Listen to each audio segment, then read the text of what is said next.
North America, there lived the Cherokee tribe, who were one of the largest Native American tribes in the southeast. They were a descent of the Iroquois Indians. Much of what the Cherokees' lifestyle is based on is how the Iroquois lived.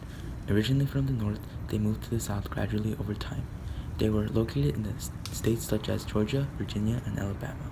They lived in the terrain such as river valleys, mountains, and swamps.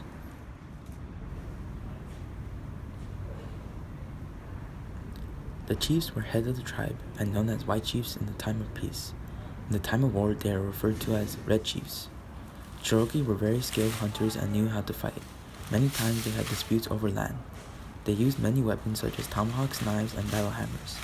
They lived in log houses instead of teepees. Like most Native Americans, they lived in the South for a long period of time until a man named Andrew Jackson became president. Andrew Jackson created a new political party known as the Democratic Party. Jackson won the election of 1828, which began the Age of Jackson. President Jackson thought it was a good idea to kick out Indians from their land and relocate them west. In order for this to happen, he had to convince Congress that this was a good idea. In his speech to Congress, he stated the reasons why he thought this was a good idea.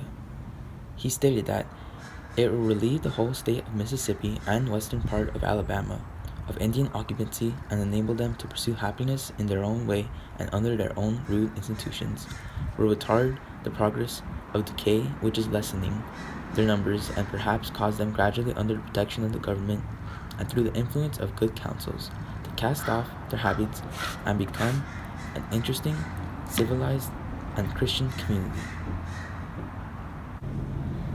The act was passed by Congress, which forced the Cherokee to move west.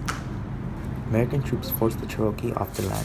Many of the Cherokee did not want to leave and resisted. However, the American troops did not allow this to be tolerated.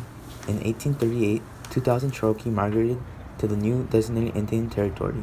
The whites would loot their homes and belongings when they left. They had to travel 1,200 miles. The so-called Trail of Tears had begun for the Cherokee.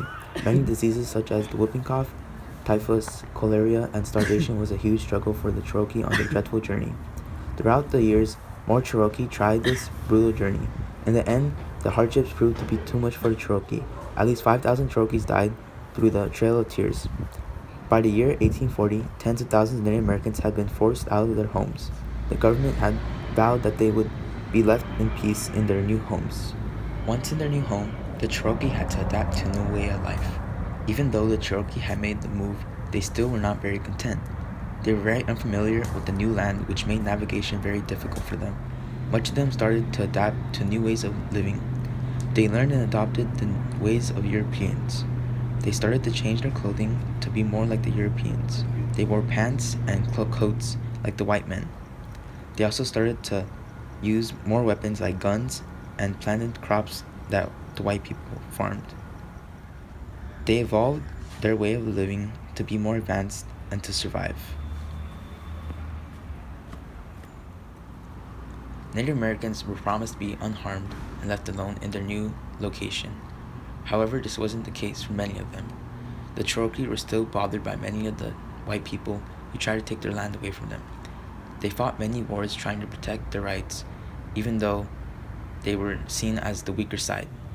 But they have proven to become very strong and prosperous because they are still here today.